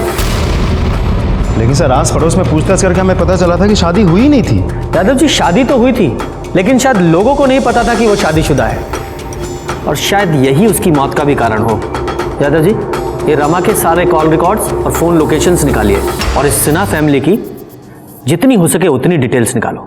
हम तो रमा को बहुत सीधी सादी मानते थे। अरे सीधी सादी स्कूल टीचर थी, पर ये सुना था कि कोई आनंद मिश्रा के साथ उसका चक्कर भी चल रहा है। और थोड़े दिनों पहले ये भी सुना था कि दोनों परिवारों में घमासान हुआ था। सुना था लाठी तलवार भी भाजी गई थी, वो भी बीच बाजार में। सर हमको रमा की पर्सनल लाइफ से क्या लेना देना, हम तो इतना बोल सकते हैं कि वो बहुत ही अच्छी और मेहनती टीचर है, ना किसी से दोस्ती ना किसी से बैर, बस अपने काम से काम रखने वाली।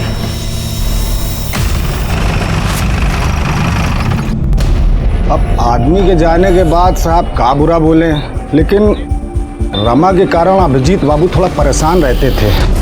2 दिन हो गए साहब, उनका कुछ पता ही नहीं कहाँ चले गए। उनका फ़ोन लगाओ तो ना उनका फ़ोन लगता है ना उनके बेटे का फ़ोन लगता है। माल आया पड़ा है साहब, पेमेंट करनी है साहब। 2 दिन से बहुत परेशान है, कहाँ गए कुछ मालूम ही नहीं है।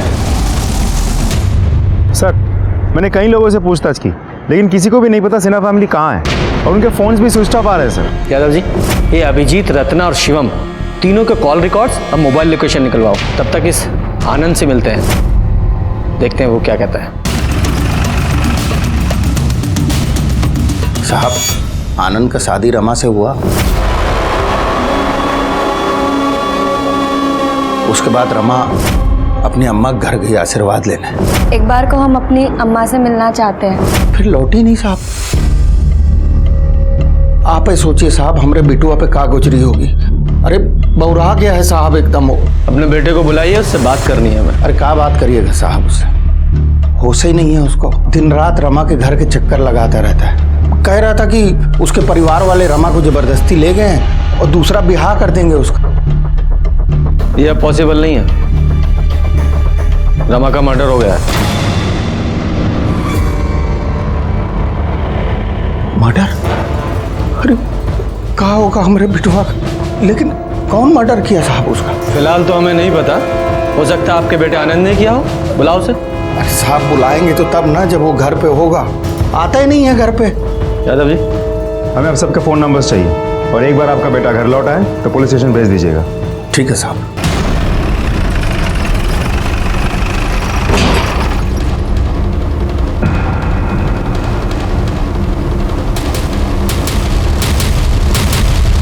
सर लगता है फैमिली अभी तक लौटी नहीं है। ऐसा ही लगता है। यादव जी, ताला तोड़ो।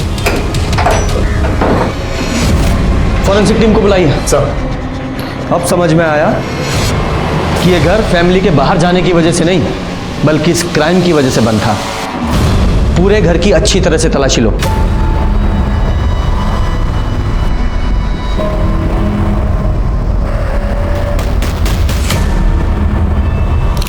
सर सामान गायब है सर। सर खाली पड़ा सर, यहाँ भी कुछ नहीं है। लगता बहुत जल्दबाजी में भागे हैं। यादव जी, अगर ये ब्लड रमा के ब्लड ग्रुप से मैच होता है तो शायद बहुत कुछ क्लियर हो सकता है। और सर इनकी गाड़ी भी तो नहीं है, कहीं ऐसे तो नहीं कि सबके सब अपनी ही गाड़ी लेके भागे हो सकता है। गाड़ी का नंबर मिला है ना सब, उसकी डिटेल सर्कुलेट कराओ। ये लोग भागने नहीं चाहिए, और इनकी कॉल रिकॉर्ड्स और मोबाइल लोकेशन भी निकलवाओ। सब।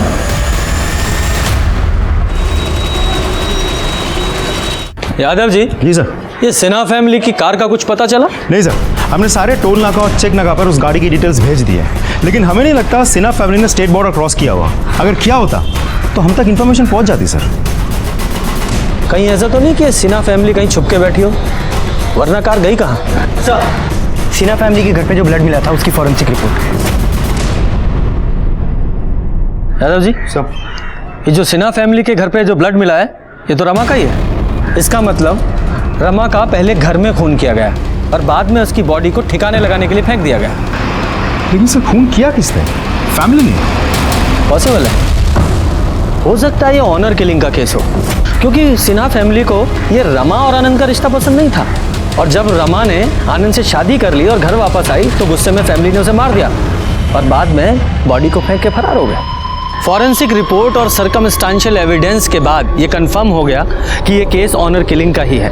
अभिजीत सिन्हा को ये रिश्ता पसंद नहीं था, फिर भी रमा ने भागकर शादी कर ली। अपने बाप के गुस्से को अनदेखा करके वो अपनी माँ से आशीर्वाद लेने पहुंची, लेकिन वापस नहीं लौटी। और अब हमारे लिए सबसे ज़्यादा ज़रूरी था सिन्हा फैमिली और उनकी कार का मिलना। सर अगर ये केस ऑनर किलिंग का होता तो माँ बाप जिंदा होने चाहिए थे, लेकिन उन दोनों का भी मर्डर हो गया, और घर के अंदर हमें रमा का ब्लड मिला। मतलब माँ बाप को कहीं और ले जाके मारा गया होगा, लेकिन समझ में नहीं आ रहा है माँ बाप को कौन मार सकता है और क्यों। देखो किसने मारा ये तो कंफर्म नहीं बोल सकते, पर वो रमा का पति जो आनंद है उसके पास भी मोटिव है।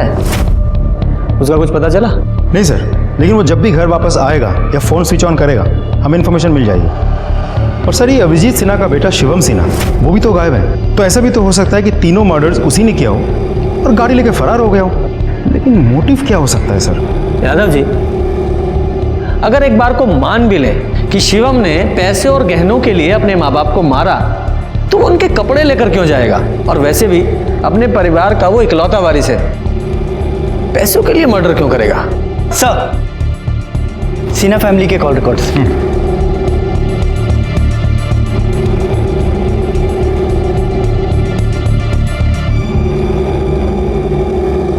क्या है कॉल रिकॉर्ड्स में Yadav ji? Sir, mobile location के मुताबिक अभिजीत और रत्ना का मोबाइल 11 जून की शाम 7 बजे स्विच ऑफ हुआ था घर के बगल में, जबकि शिवम का फोन 12 तारीख को सुबह 7 बजे स्विच ऑफ हुआ और रमा का फोन सुबह 8 बजे, मतलब 1 घंटे बाद। सुबह 8 बजे, यानी रमा जब अपनी माँ से मिलने आई थी तब। मतलब अभिजीत और रत्ना का मर्डर 11 तारीख की रात को हुआ और रमा का मर्डर हुआ 12 तारीख को अगले दिन सुबह 8 बजे शायद। बाकी पोस्टमार्टम रिपोर्ट से पता चल जाएगा क्या आता है, देखते हैं। ये सिन्हा फैमिली की डिटेल्स पता की थी ना, शिवम की क्या डिटेल्स है? कुछ खास नहीं सर, क्योंकि शिवम बहुत ही रिजर्व टाइप का आदमी है। उसके फ्रेंड्स, दोस्त यार वगैरह है नहीं कोई, और दोस्त के नाम पे एक ही है, अजय कुशवाहा। अजय कुशवाहा, बुलाइए उसे। दोस्त है, कुछ तो राज पता होगा ही। सर, शिवम का कभी उसके पापा से बना ही नहीं। अंकल सोचते थे वो उनका बिजनेस देखेगा, पर शिवम का मन मुंबई जाकर सेटल होने का था। और जैसे हमने उसको बताया कि हम मुंबई जा रहे हैं, तो वो तुरंत अपना प्लानिंग बना लिया मुंबई जाने का। तो अब वो कहाँ है? मुंबई में? नहीं, मुंबई तो वो कल हमारे साथ जाने वाला था।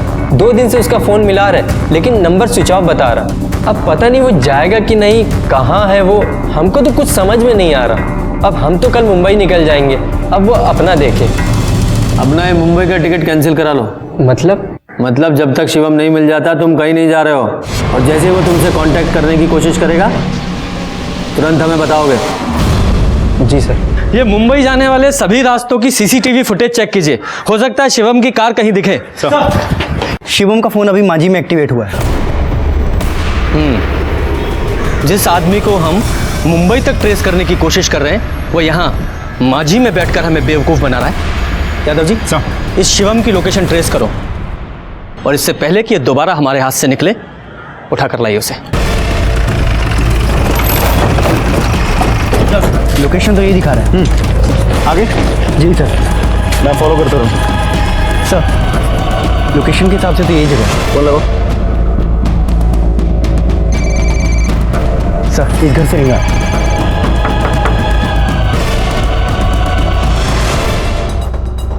शिवम कहाँ है? शिवम? कौन शिवम साहब? हमको नहीं पता। तुम्हारा नाम क्या है? गोपाल। फोन लगाओ। घंटी की आवाज आ रही है अंदर से। फोन तुम्हारा है? लेके आओ फोन। बात सुनिए सब। वो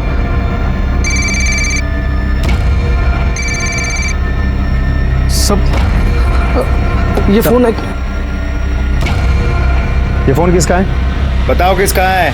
थाने में लेके चलूं? नहीं साहब, ये फोन हमारा नहीं है, पड़ा हुआ मिला था। कहाँ?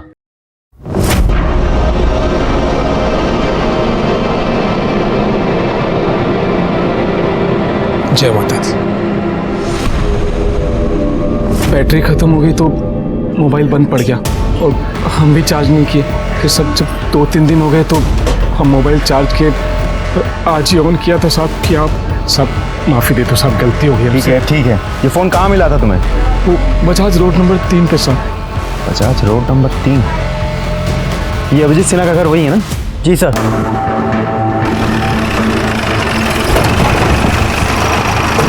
चलो दिखाओ कहाँ मिला था मोबाइल। यहाँ पे था साहब, वो एक गाड़ी खड़ा हुआ था उसके नीचे टायर के पास। स्टिकर उसी गाड़ी पे लगा हुआ था? नहीं साहब, यहाँ पे 2 गाड़ी खड़ा हुआ था, एक यहाँ और एक वहाँ पे, वो सलेटी कलर का। सब माता रानी का फोटो देख के हम सोचे थे कि मोबाइल नहीं लेते, अभी लालच आ गया साहब। हम सच कह रहे हैं, इसके सिवा हमें कुछ नहीं पता है साहब, माफ़ी दे दो हमको। सर, ये दूसरी गाड़ी किसकी हो सकती है? कहीं ऐसा तो नहीं कि शिवम के साथ इन मर्डर्स में कोई और भी इन्वॉल्व है और दूसरी गाड़ी उसी की थी? हाँ हो सकता है, क्योंकि गोपाल को जब शिवम का फ़ोन मिला था तो वो ऑन था। इसका मतलब शिवम ने खुद वो फ़ोन ऑफ नहीं किया था, गलती से उससे कहीं गिर गया था। यादव जी इस शिवम का जल्दी से जल्दी पता लगाना होगा।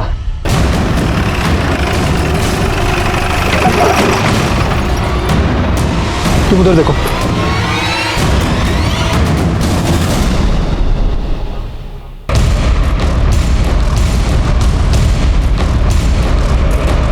लाश को बाहर निकालो। हेलो,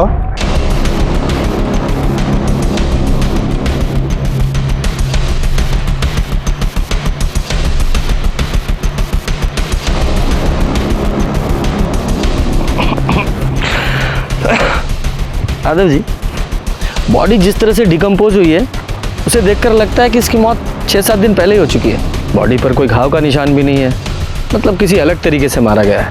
खैर जो भी है, रीजन तो पोस्टमार्टम रिपोर्ट के बाद सामने आ ही जाएगा। सर गाड़ी के अंदर सूटकेस और बैग मिला है जिसमें सिर्फ कपड़े हैं, पैसे और जेवर नहीं है। इसका मतलब शिवम कल्प्रिट नहीं विक्टिम है। आप सी में सर यहाँ एक लोकल गुंडा है राजा सिंह, जिसके सर पर नेताजी का हाथ है। अभी हम 2 दिन पहले सुने थे कि वो ठेके पर बकैती कर रहा था कि उससे दुश्मनी करोगे तो सिन्हा परिवार की तरह गायब हो जाओगे। इस राजा के साथ सिन्हा फैमिली की क्या दुश्मनी थी? उसकी एक बहन है इला, जिसका कुछ प्यार व्यार चल रहा था शिवम से। ठीक है सर, लगता है सिन्हा फैमिली का मर्डर मिल गया। इस बार तो गठबंधन पार्टी लेकर रहेगी। राजा कहाँ है? पता नहीं साहब। सर्च करो। साहब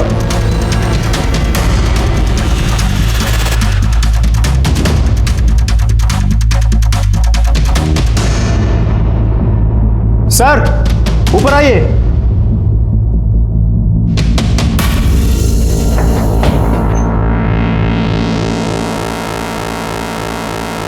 कौन है आप?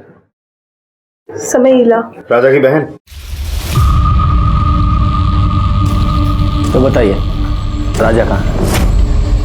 सब मुझे नहीं मालूम। भाई को बचाने के लिए झूठ बोल रही हो? जिसने मेरी जिंदगी बर्बाद की है उसे बचाने का कोई शौक नहीं है मुझे। मतलब? वो चाहता था कि हम अपनी जिंदगी उसके तरीके से जिए। शिवम सिन्हा नाम के लड़के से प्यार करती हूँ मैं। जब ये बात उसे पता चली तो उसने हंगामा कर दिया। जब मैं प्रेग्नेंट हुई तो जबरदस्ती मेरा बच्चा गिरवा दिया। इतने से भी नहीं माना वो। और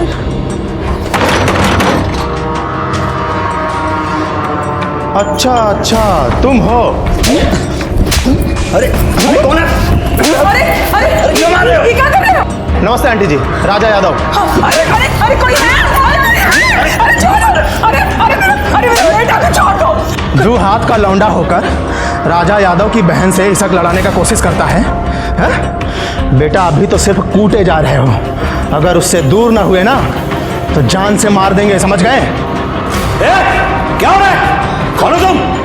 और हमरे बेटे को काहे मार रहे हो? बेटा ये तुम्हारा बेटा है? हाँ। फिर तो तुमको सजा देना बनता है। हम पुलिस को बुलाएंगे। हम छोड़ दो। शर्म नहीं आता तुमको ऐसा नालायक बेटा पैदा करते हुए?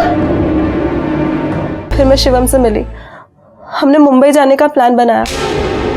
मैं 20 तारीख को शिवम को मुंबई में मिलने वाली थी। आप प्लीज मेरी मदद कीजिए ना। अगर आप मुझे यहाँ से नहीं निकालेंगे तो मेरा भाई मुझे कभी यहाँ से निकलने नहीं देगा। प्लीज सर मुझे शिवम से मिलना है। सॉरी, आप शिवम से अब कभी नहीं मिल पाएंगे। क्यों? क्या हुआ? उसका मर्डर हो चुका है। क्या?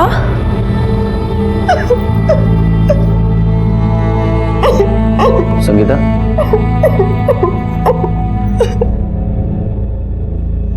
मैं आपकी हालत समझ सकता हूँ, बस एक आखिरी बात बताओ, तुम्हें लगता है तुम्हारा भाई राजा शिवम को मार सकता है?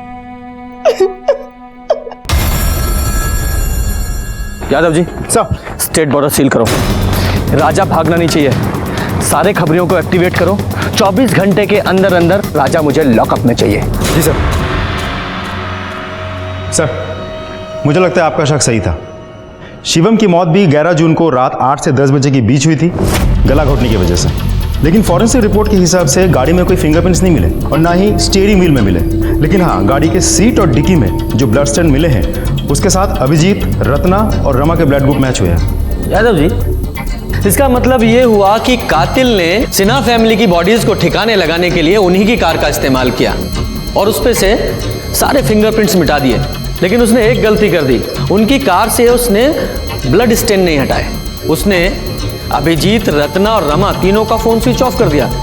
लेकिन शिवम का फोन स्विच ऑफ नहीं कर पाया क्योंकि उसे पता ही नहीं चला कि उसका फोन कब और कहां गिरा, जो कि बाद में गोपाल को मिला। हो सकता है सर। पर यादव जी, मुझे एक बात समझ में नहीं आ रही है कि कातिल ने 11 तारीख की रात को अभिजीत, रत्ना और शिवम तीनों का खून कर दिया, लेकिन रमा को उसने 12 तारीख की सुबह यानी कि 12 घंटे के बाद मारा। इसका मतलब है कि कातिल लगातार सिन्हा फैमिली के घर में बना हुआ था। कौन हो सकता है वो? राजा? क्योंकि पॉलिटिशियन का हाथ सर पे होने की वजह से उसका कॉन्फिडेंस बढ़ गया हो, या फिर आनंद, वो भी तो गायब है। यादव जी, इन दोनों का जल्दी से जल्दी पता लगाना होगा। यह केस ऑनर किलिंग से लेकर शिवम के स्वार्थी होने से होता हुआ अब एक बदले की भावना का लगने लगा था, जिसमें राजा का मोटिव तो क्लियर था, पर आनंद जो इतने समय से गायब था उसका मोटिव हमें समझ में नहीं आ रहा था। अगर वो रमा से शादी करने के लिए इतना बेचैन था तो उसका मर्डर क्यों करेगा? हम लोग इसी उधेड़-बुन में थे, तभी इस केस में एक नया किरदार और नया एंगल सामने आया। अब ये कौन है? सर ये साहब, हम प्रकाश कुमार, सिन्हा परिवार के एकमात्र रिश्तेदार बचे हैं साहब। वो कैसे? साहब, रत्ना सिन्हा हमारी बुआ थी।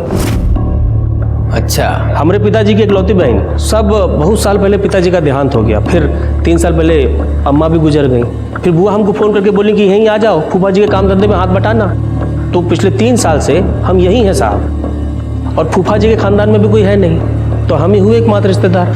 ठीक है, मान लिया तुम उनके रिश्तेदार हो, पर ये कहानी हमें क्यों सुना रहे हो? साहब थोड़ा धैर्य से सुने, तो उसी पे आ रहे हैं। अब बैठ जाएं।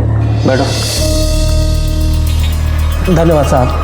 साहब कहा है कि 2 साल पहले ना फूफा जी 2 दुकान लिए थे, तो एक दुकान उनसे हम ले लिए किराए पे अपना धंधा शुरू करने के लिए, और एक दुकान अपने दोस्त संजीव को किराए पे चढ़वा दिए। आपको शक सुबह है तो आप जांच कर सकते हैं साहब। अरे ठीक है, लेकिन साफ साफ बोलो, कहना क्या चाहते हो? सर, हम बुआ के परिवार के मृत्यु प्रमाण पत्र के लिए आपका एनओसी चाहते हैं साहब, ताकि पूरा प्रॉपर्टी हमारे नाम पे हो सके। अब हम ही तो हैं अकलौते वारिस। तुम्हारे जुबानी खर्च के अलावा तुम्हारे पास कोई पुख्ता सबूत है कि तुम ही हो अकेले वारिस? क्या बात कर रहे हैं साहब, पूरा माजी गवाह है। सब जानते हैं कि हम उनके भतीजे हैं, सब देखे हमको फूफा जी के साथ। और साहब ये बात तो उनके यहाँ जो काम करता है ना पप्पू, वो भी जानता है कि हम उनके एकमात्र रिश्तेदार हैं। काहे का रिश्तेदार साहब? आदमी गया नहीं कि उसके पीछे हजारों रिश्तेदार खड़े हो जाते हैं। साहब गलती उनका नहीं है, गलती हमारा ही है जो हम यहाँ देर से पहुँचे हैं। मतलब? ये देखिए साहब, प्रकाश का है का नहीं हमें नहीं पता है, हमें तो ये पता है कि हम हैं असली वारिस। भगवान हमको एकदम नालायक औलाद दिया है, जिसको हमारा ये बिजनेस पसंद ना है। और बिटिया वो साला मिश्रा के लौंडे के चक्कर पे फंस गई। भैया सब ठीक हो जाएगा। एक बात बोले? जी भैया। तू ना हमारा बहुत वफादार है रे। तू कागज और पेन लेकर जा। अरे जा, लिख। मैं अभिजीत सिन्हा अपने पूरे होशो हवास में ये लिख रहा हूं कि मेरी सारी दुकान, मकान, सबका मालिक पप्पू है। भैया ये हम झूठ नहीं बोल रहे हैं साहब, सेठ जी खुदा ही लिखा पढ़ी करके गए हैं। इसके हिसाब से जायदाद के हम ही मालिक हुए, और सेठ जी के जाने के बाद हमारे पास एक ही सहारा बचा है, उस पर भी प्रकाश नजर गड़ा के बैठा है साहब।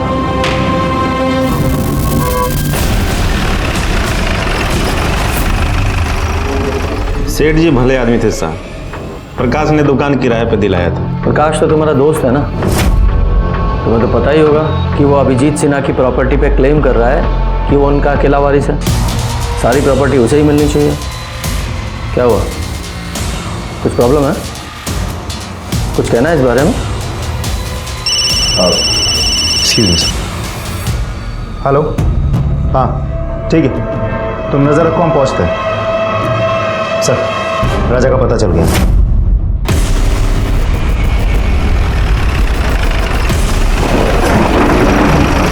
क्या हुआ साहब? राजा है? कोई नहीं साहब, यहाँ पे कोई गलत खबर दी है आपको। चलो चेक करो। साहब आप नहीं जा सकते। साहब आप अंदर नहीं आ सकते साहब। अरे क्या हुआ बे? क्या इतना हल्ला मचा रहे हो? साहब साहब साहब साहब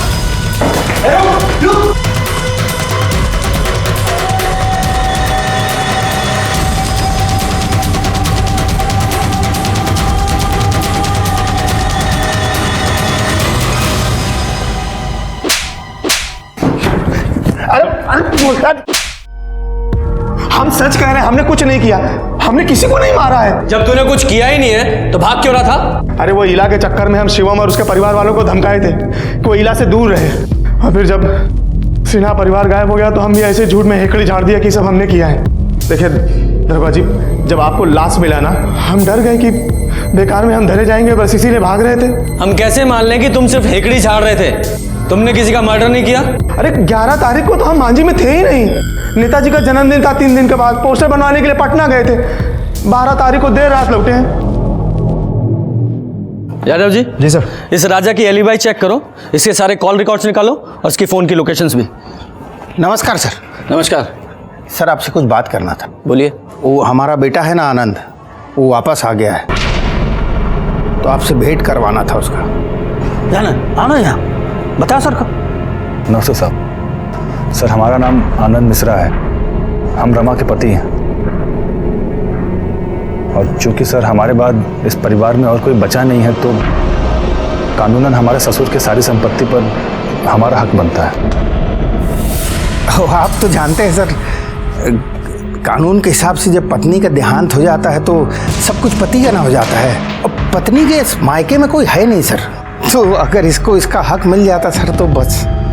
हाँ, बीवी मरी तो गायब हो गए और आज अचानक प्रॉपर्टी का क्लेम करने आ गए। कहाँ गायब थे अब तक? और अपना फोन स्विच ऑफ क्यों किया था?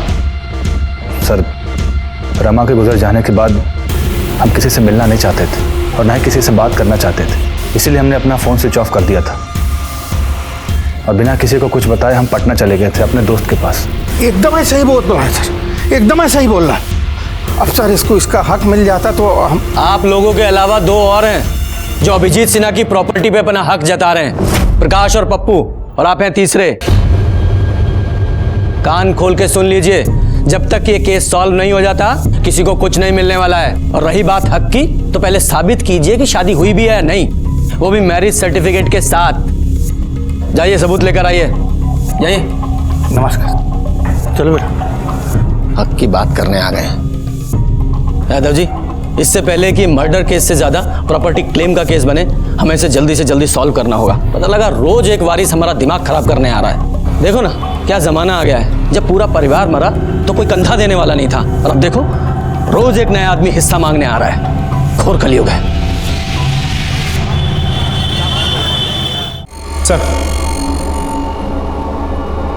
हैंडराइटिंग एक्सपर्ट के हिसाब से पप्पू के लेटर पे अभिजीत की ही साइन है। सर, कॉल लोकेशन के मुताबिक राजा 11 जून की सुबह से लेकर 12 जून रात के 11 बजे तक पटना में ही था।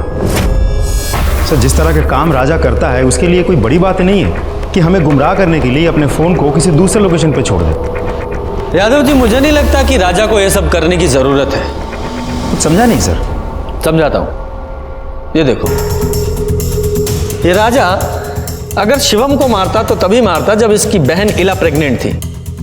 अगर मान भी ले कि राजा ने शिवम को मारा है तो इसके माँ बाप को क्यों मारेगा? और वैसे भी हमने पटना में उसकी एलिबाई चेक किए ना, 11 से 12 जून के बीच वो पटना में ही था। नहीं नहीं नहीं, ये राजा तो कातिल नहीं हो सकता।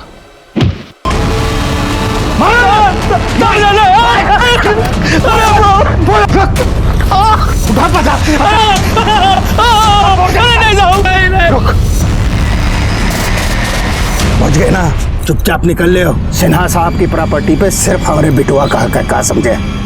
खुशी खुशी मान जाओ, नहीं तो और भी तरीके आते हैं हमको, समझ गए ना? चलो रे।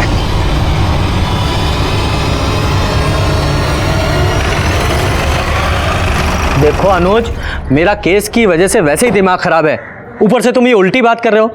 अगर मैंने कहा है इंटरव्यू के लिए जाना है तो मतलब जाना है। जाओ, तुम्हारे इंटरव्यू की पूरी रिपोर्ट लूंगा मैं, समझे तुम? हाँ, रखो अब। सर, संजीव झा ने कल रात को सुसाइड कर लिया है। क्या?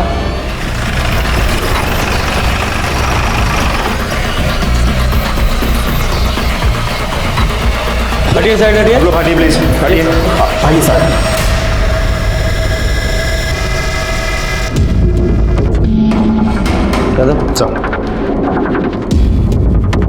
बॉडी को सबसे पहले किसने देखा?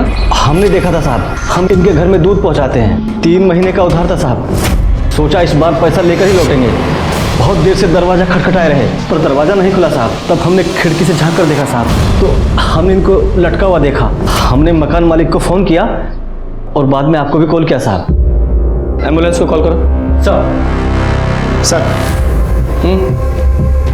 शराब पी रखी थी इसने। दिखाओ। तो शायद शराब के नशे में इसने आत्महत्या कर ली है।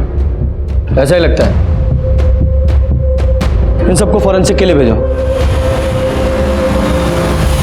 Yadav ji sir, postmortem report जल्दी से जल्दी चाहिए।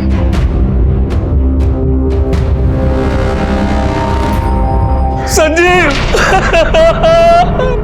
अरे तुमको क्या कर लिया संजीव?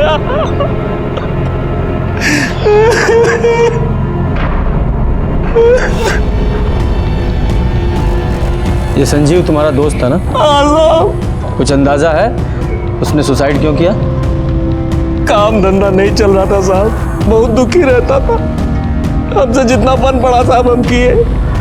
साहब दुखी तो था ही, दारू का लत लगा लिया। अब साहब एक ही दोस्त था साहब, देखे खुद का जान ले लिया दारू के नशे में। वो भी चला कहाँ गया संजीव? आपको क्या लगता है सर, सच में सुसाइड किया है या बात कुछ और ही है? यादव जी, इस प्रकाश कुमार और संजीव झा की पूरी डिटेल्स निकालो। सर, पोस्टमार्टम रिपोर्ट के मुताबिक संजीव की मौत रात 10 से 11 बजे के बीच हुई थी, दम घुटने की वजह से, ना कि फांसी लगाने की वजह से। और संजीव के कॉल रिकॉर्ड्स के मुताबिक मरने से 12 घंटे पहले तक उसने प्रकाश को 1 नहीं 2 नहीं बल्कि पूरे 15 कॉल्स किए हैं। और मरने से 1 घंटे पहले भी उसने प्रकाश को ही आखिरी बार कॉल किया था। और मर्डर के वक्त प्रकाश के मोबाइल की लोकेशन संजीव के घर की है। यादव जी, ये देखिए, सिर्फ प्रकाश के मोबाइल की लोकेशन नहीं, ये आनंद के मोबाइल की लोकेशन भी मर्डर के वक्त संजीव के घर के पास ही की बता रहा है। हो ना हो, खूनी इन दोनों में से एक है। लेकिन सर, संजीव को मारने का मोटिव क्या निकलता है फिर? मोटिव भी ये दोनों ही बताएंगे। उठा के लाओ दोनों को। सर हम सच बोल रहे हैं, हम तो संजीव के घर के पास गए भी नहीं थे। अगर झूठ बोलेगा तो और मार खाएगा। मार से बचना है तो सच बोल।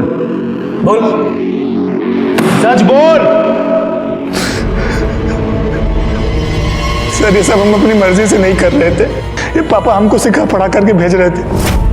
उन्होंने कहा था कि संजीव को जाके बोले कि वो दुकान खाली कर दे। और जब सर ये बात हम बोल कर निकले तब तक वो जिंदा था। और सर उसके बाद हम पप्पू के पास चले गए कि वो प्रॉपर्टी पे क्लेम ना करें। सर आप यकीन मानिए, ये सब पापा हमसे जबरदस्ती करवा रहे थे। हमको कुछ नहीं चाहिए सर, हम तो सिर्फ रमा से प्यार करते थे और वो हमें अब कभी नहीं मिलेगी सर, हम उसे कभी देख नहीं पाएंगे।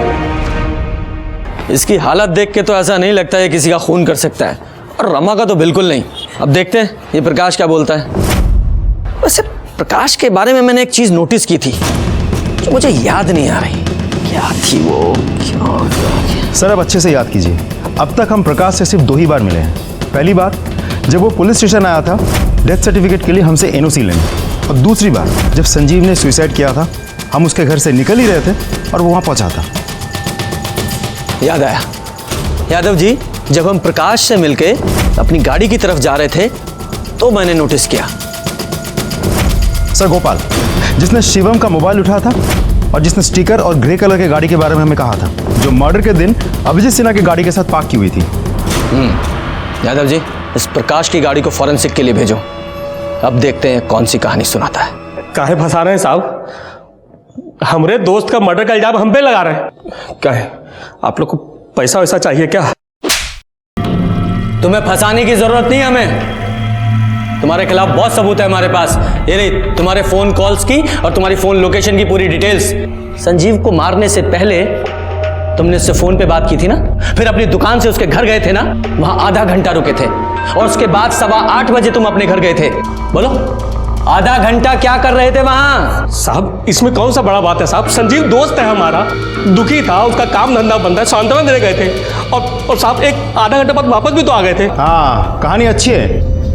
अब ये भी बता दो, तुम्हारे गाड़ी के पीछे जो ब्लड स्टेन मिले हैं वो किसके हैं? अरे साहब वो तो मुर्गे का खून है साहब, दोस्तों के साथ पार्टी किए थे, 20 किलो मुर्गा कटवाए थे, वही गाड़ी में लेके गए थे साहब। वो मुर्गे का खून नहीं, वो इंसानों का खून है। अभिजीत सिन्हा और रत्ना सिन्हा के ब्लड से मैच करता है वो। सच सच बोलो, वरना यादव जी को बोलेंगे तुम्हारी ऐसी रेल बनाएंगे कि झूठ बोलने लायक नहीं रहोगे। यादव जी बोल।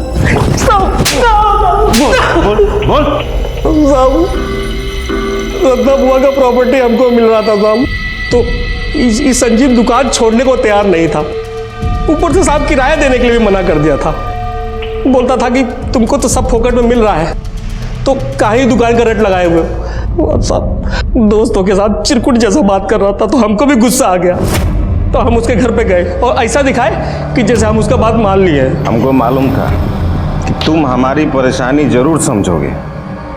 I love you, I love you. नहीं, ये तो हमें समझ में आ गया कि तूने प्रॉपर्टी के लिए मारा, लेकिन सिन्हा फैमिली को मारा कैसे? तो बार बार बोल रहे थे कि किराया भरो नहीं तो चलते बनो। अब साहब अपने सगे भतीजे के साथ ऐसा कोई करता है क्या? दुकान खाली करो का धमकी सुन सुन के ना उपटा गए थे एकदम। तो हम सोचे कि मार डालेंगे, तो फिर हम फूफा जी को फोन किए और कहे कि किराया देने के लिए हम घर पे आ रहे हैं। देखो, हमको 6 महीने का पूरा किराया चाहिए, कौन बहाना नहीं। चिंता मत कीजिए फूफा जी, आज के बाद आपको कोनो तकलीफ नहीं होगा। पापा क्या होगा बाबू? सबका लाश गाड़ी में डाल के ठिकाने लगाने का प्लान बनाए थे, सबका फोन लिया, स्विच ऑफ किया, लेकिन साहब हमको शिवम का फोन नहीं मिला, तो हमें कुछ समझ में नहीं आ रहा था, तो हम घर चले गए। फिर सोचे कि अगले दिन उन्हीं की गाड़ी से उन्हीं लोगों का लाश ठिकाने लगाएंगे। अगले दिन उनके घर पहुंचे, उनका गाड़ी की चाबी ढूंढ ही रहे थे, तभी साहब। अम्मा,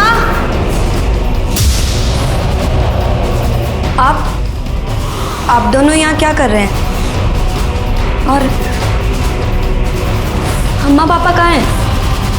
वो लोग बाहर की साइड है क्या? सर अब परिवार में कोई बचा नहीं था, तो हमको लगा कि सब हमको ही मिलेगा। अब प्रॉपर्टी पे हक तो तुम्हें मिलने से रहा। हाँ, जिस सजा के तुम हकदार हो वो जरूर तुम्हें मिलेगी। जैसे अच्छे कर्मों का फल देर से ही सही पर मिलता है, उसी तरह जुर्म की और पाप की सजा भी तय है। ये केस शुरू हुआ था एक लड़की के कत्ल से, जो शुरू में ऑनर किलिंग जैसा लग रहा था। शिवम का एंगल सामने आया तो प्रॉपर्टी के स्वार्थ जैसा लगा। राजा का एंगल जब सामने आया तो बदले की भावना से किया गया लगा। और जब सच्चाई सामने आई तो पता चला एक स्वार्थी रिश्तेदार ने प्रॉपर्टी के लालच में अपने ही लोगों के पूरे परिवार को खत्म कर दिया था। इस केस में 1 2 नहीं, पूरे 4 बेगुनाह लोग मारे गए थे। कुल मिलाकर ये जरूर समझ में आया कि जुर्म ने दस्तक दी थी। पहली दस्तक तब मिली जब प्रकाश ने अपने रंग बदलने शुरू किए, और दूसरी दस्तक थी संजीव की एंट्री, जब प्रकाश अपने ही जैसे एक मक्कार को ले आया। सच्चाई ये है कि बुरी संगत में कोई भी अच्छा काम नहीं हो सकता, इसलिए मेरा मानना है जब भी बुरी संगत में पड़ो सतर्क हो जाओ, वरना इस जुर्म की दस्तक हो सकती है। इसी के साथ मैं सीनियर इंस्पेक्टर रंजीत ठाकुर आपसे विदा लेता हूँ। फिर मिलेंगे एक नए केस के साथ, तब तक सतर्क रहिए और देखते रहिए क्राइम पेट्रोल दस्तक। मकसद बताना नहीं, बचाना है। क्राइम पेट्रोल के और भी दिलचस्प कहानी देखने के लिए हमारे चैनल को सब्सक्राइब करें और बेल आइकॉन दबाना न भूलें।